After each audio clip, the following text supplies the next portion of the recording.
Youth Day being celebrated by the Victoria Memorial, so a little more of incision, a little more of homework would have been appreciated. But I'd like to put on record here before I ask the last speaker to speak, is that today's youth cannot be a single unipolar block. It's not an amorphous mass. Today's youth has its own variations. They belong to different strata of society. They have different views.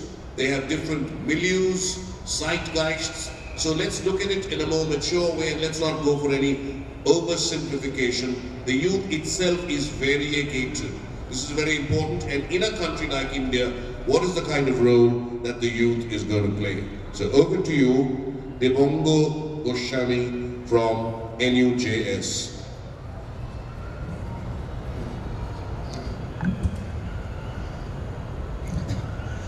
Hello friends, good evening.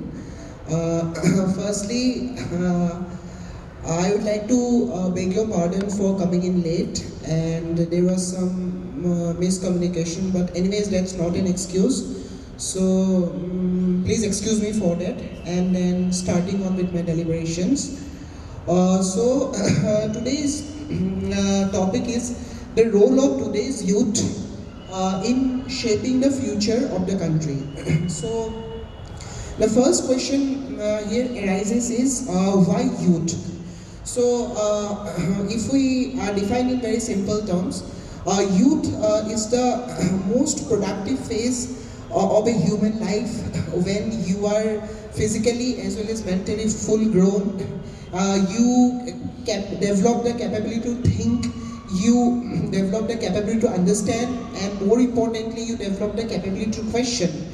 And after that mentally you are very swift, you are very quick, and you like to try different things in life. And to sum up it in one word, as my worthy friend said, so it's energetic. Apart from that, special focus on India's youth.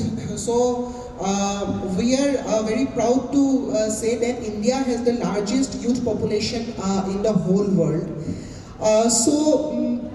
Picking up both these points, so when will this youth be capable of shaping the future of our country? So the first thing is that to shape the futures, first the youth need to become capable.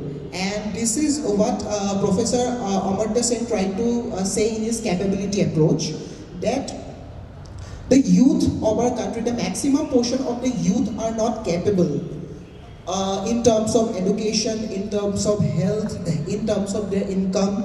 So I think our first duty as youth or the capable youth to make our fellow youth who are not capable to take steps to make them capable, so that we can together lead to a great future in our country. And for that, the first thing that we need to fight is poverty. When we will be able to fight poverty, and when our youth will be capable enough to think, enough to take their choices, then I think that they will automatically lead to shape the future of our country. Since today National Youth Day is celebrated, it's the birthday of Swami Vivekananda. So I'd like to tell one simple example, like my worthy friends have said that we need to think differently. So what is thinking differently? So on 11th September, when Swami Vivekananda gave the Parliament speech in the World Youth Parliament of Religions, then every speaker who came there addressed the crowd as ladies and gentlemen.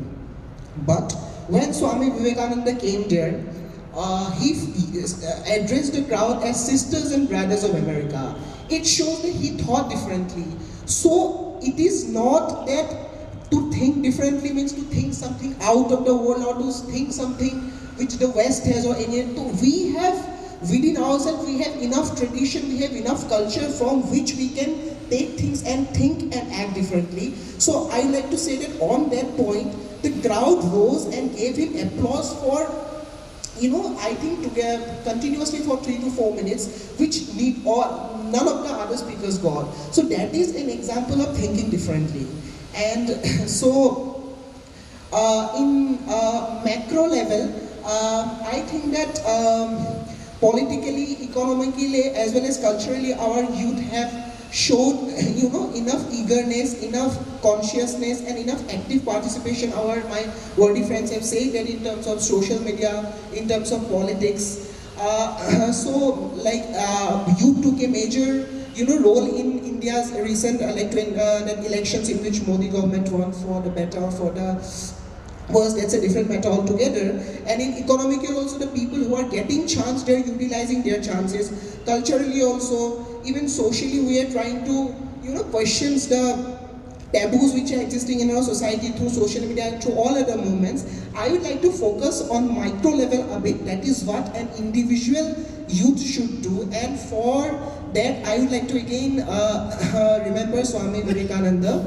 So what Swami Vivekananda said, that our youth should be developed physically, mentally, emotionally, intellectually, as well as spiritually. So we as youth should devote our time and energy in inculcating all those virtues, in inculcating all those things which Swami Vivekananda said.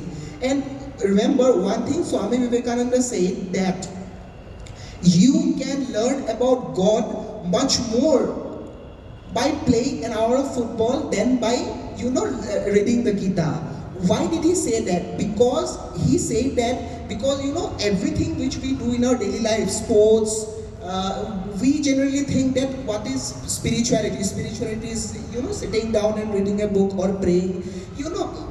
We have such a rich tradition that everything which we do in our daily life, if done properly, if done in a proper manner, then itself will lead to spirituality. And if our youth take that motto in their life, then everything which they do will be for the betterment of their country. So the thing which I am trying to emphasize is that we need to make ourselves capable first, and then make our fellow youth who are there, who are not that privileged or who are not able to get those opportunities, make them capable. And then together, when all are capable physically, mentally, intellectually, then it will itself lead to the development of our country, development of our future in a more bright manner. Thank you very much.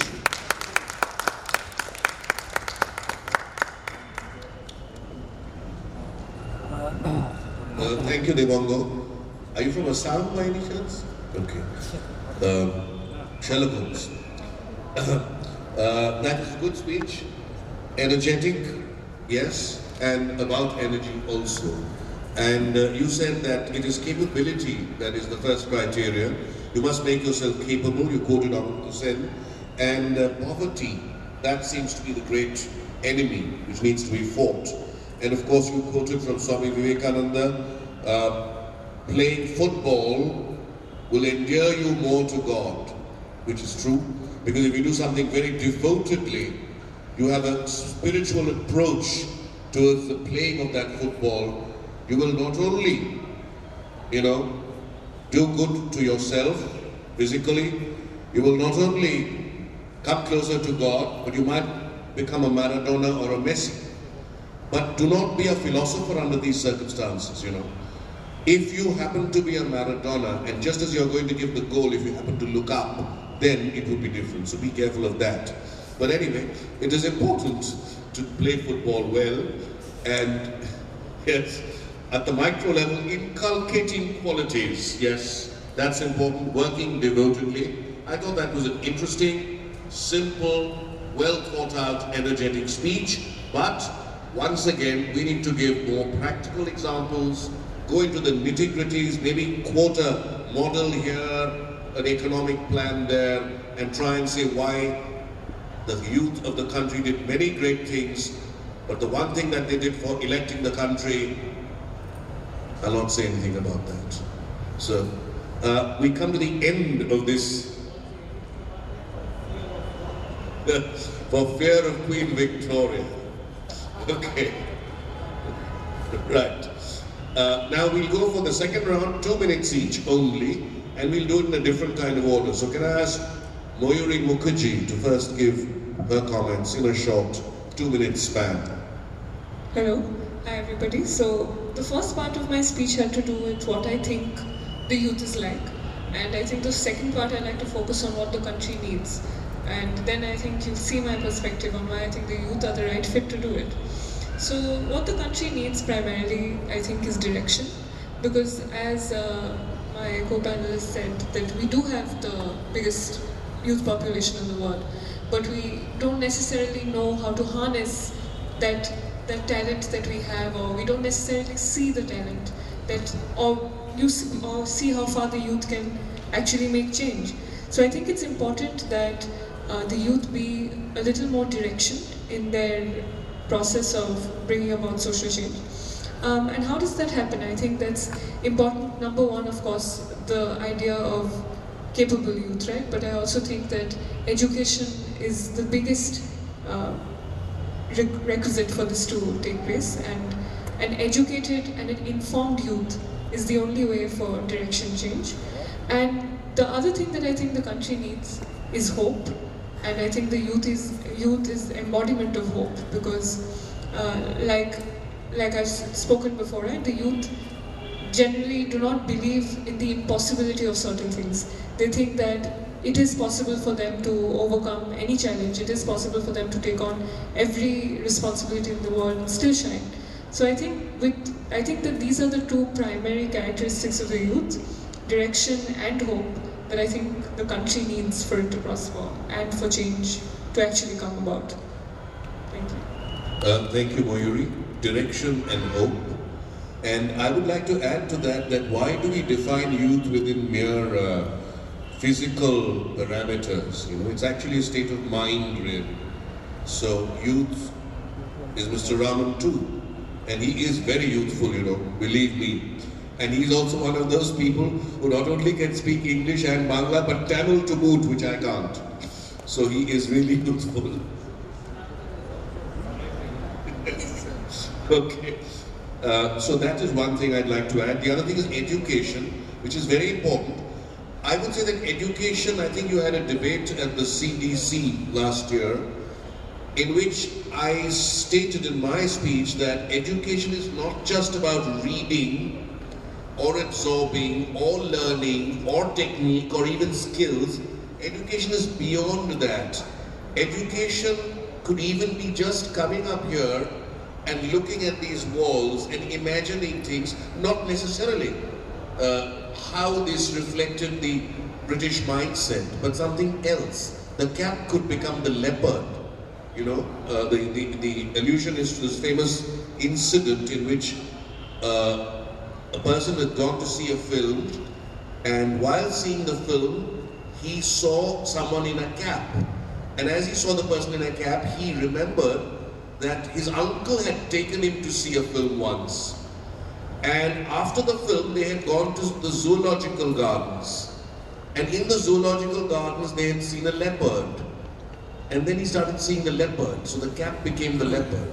So education must go beyond mere study of books and exams and mathematics and physics. It must go into the realm of the abstract, of the philosophical, of the subjective, and the youth, in my sense of youth, as I define it, is the right vehicle to actually tell these people who frame university syllabi to go beyond the syllabi. Just as Tom Stoppard did with his Rosencrantz and Guildenstern Are Dead, he changed Hamlet, and Shakespeare would have appreciated that, given a doff of his cap right from his grave. So that's what we want. So thank you, Mayuri. And now I call upon Shalini Sinha from Jadavpur University. You have 2 minutes, please. As I said previously, like about energy and all, and I was told of lacking examples. So being a student from Jadavpur University, I don't think I need to give so many examples, because we have been involved in so many movements that successful movements that have brought changes in the university for the good of the university and for the good of the society. So and what I was a part of all those movements, and what we needed there was just a thought, the enthusiasm, and that was enough for bringing out the change, and we fought. Like it's a very famous, like we fought and we won. So that is the thing that is needed, and that's all. Thank you.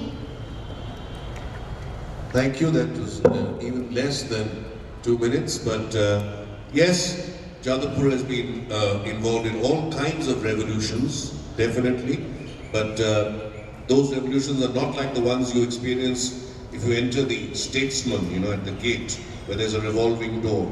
It's a different kind of a revolution, which has changed the face of politics in West Bengal, not always for the better, because certain violent things have also happened on the campus, as Professor Raman knows very well, but certainly Jadavpur has been a very, very important factor in shaping the history, and we want such movements. So also has Presidency College, now Presidency University, Calcutta University, the entire underground movement in the 60s and 70s, of which, which is the subject of my first film, Shunno Theke Shuru, was about the young people revolting against the state, which is something really, very important. So in that sense, Shalini, you are right. I now move on to Shomo Shekhar Gangopadhyay of Scottish Church College for his 2 minutes. Good evening once again. Well, I have been called oxymoronic for my speech before, not separating the words, and I take it as a compliment, because I believe that is what youth is all about. You know, it's when an unstoppable force meets an immovable object, and that's how creation happens. And as far as Christopher Columbus is concerned, well, I guess we all should realize one fact, that all those who wander are not lost.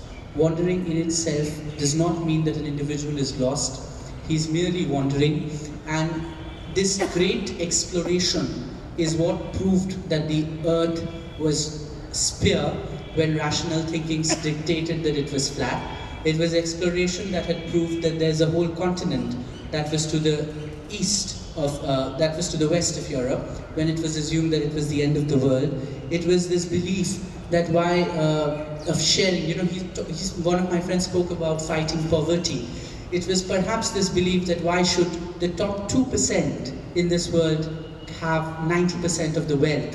Why should there not be a revolution that ultimately led to social security, towards social doles, as some people might have called it later on in course of life. So, and I'm also reminded of G.M. Hopkins, Gerard Manley Hopkins' line from one of his famous poets, that thank ye God for all freckled things. You know, instead of monotonous things, he thanks God for things which are freckled, which are in contrast, because it is in contrast that we ultimately achieve creation, and it is in creation that we achieve innovation, and it is in innovation that we achieve solutions, which lead to a reduction of problems, and ultimately shaping the future of a nation for the better of all. And I do believe that with that I would like to rest my deliberations for the evening. Thank you so much.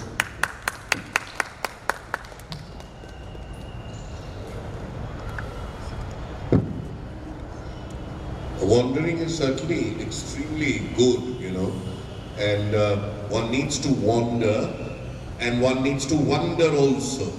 So when one wanders, one puts in some thought. So I think that wandering needs to be tempered by a certain degree of thought, not necessarily logical if you want to go against the logic. And certainly you can believe in a freckled reality, but that freckle can be seen only against the background of the reality.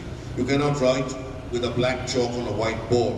Or you could write with a black chalk on a white board, but you can't write with a black chalk on a blackboard. And I'm reminded of this famous survey that was conducted by the United Nations once. And the basic purpose of the survey was to find a kind of a consensus on how to fight the shortage of food in other parts of the world. How to come to a consensus as to how to fight the shortage of food in the rest of the world. Now it failed, the survey failed, because in China they didn't know what consensus meant. In Africa they didn't know what food meant. In Germany they didn't know what shortage meant. And in America they didn't know what other part of the world meant. So when we wander and we wonder, we must be inclusive, as someone else said. But certainly we require force, I agree, an unstoppable force, meeting an immovable object. Take Newton upside down, quote a fourth law and a fifth, you know. But remember, when you ascend on that bus, that, as every physicist knows, two things. One, that Newton's law of motion, first law, states that any body continues in its state of rest or of uniform motion in a straight line unless compelled by an external impelled force to do otherwise. So we must get out of our inertia. The second is the law of probability, which states, and which every cricket captain knows very well, there are two sides to every coin. So thank you, Shoma Shekhar.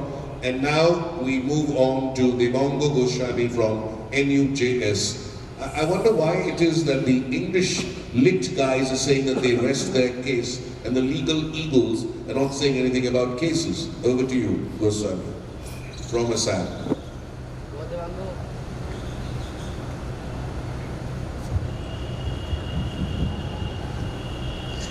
Hello friends. So my worthy friends have emphasized on the point of education, that it is imperative for the development of our country, and it is the primary criteria for making the youth capable, and I completely agree with them. And as respected sir said about education, that it's seeing different things from different perspectives and stuff.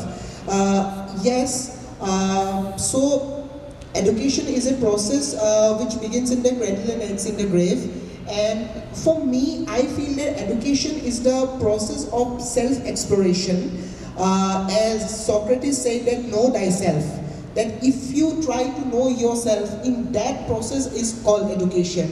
And the same thing is said in Sanskrit. We say that Atma Dipo Bhava, that you should enlighten yourself, know yourself, and by that you will know the universe. So this is, in other meaning, placing importance on individual, placing importance on human beings that we see. And yeah, so, and another point which was raised in the course of this deliberation was regarding the direction my worthy friend mentioned. So who will show the direction? I feel that